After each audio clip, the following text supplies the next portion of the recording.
Hello and welcome to Access, my name's Nathan, and this week I was lucky enough to be one of the first people to play The Last of Us Part 2.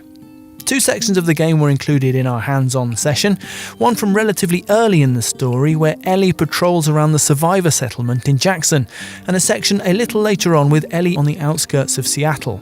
The footage you'll see throughout this video is from those two sections. The story has been the focus of a lot of what we've seen about the game so far, but a huge amount of work has gone into the gameplay too.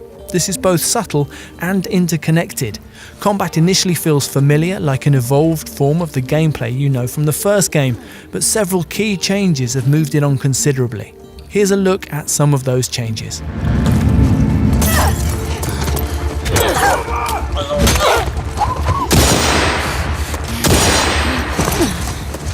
Number 1. Environments are bigger. The spaces I explored often comprised of several houses, shops or other buildings, often with multiple floors, often completely optional in terms of progression, and often featuring hidden or hard to get to areas with deeper story information or resources. The effect is that the game feels a little more realistic, and the redesigned combat encounters have more space in which to play out.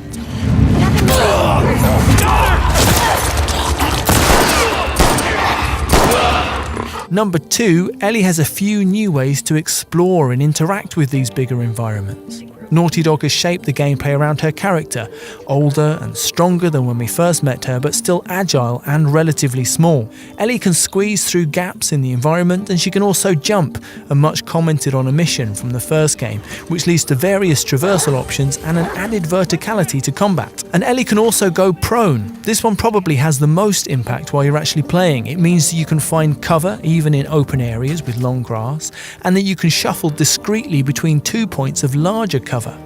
It's also a great example of how Naughty Dog approached development. Co-game director Kurt Margano told me that for the studio, the bar is real life. So putting a prone system into the game meant an enormous amount of work, making sure the movement from running, jumping and standing to prone is fluid, making sure Ellie can do everything while prone that you really would do in life or death situations, like aiming while crawling and turning onto her back. So the first time an enemy approached me while I was lying on the ground, for instance, I panicked and went to my go-to Last of Us response.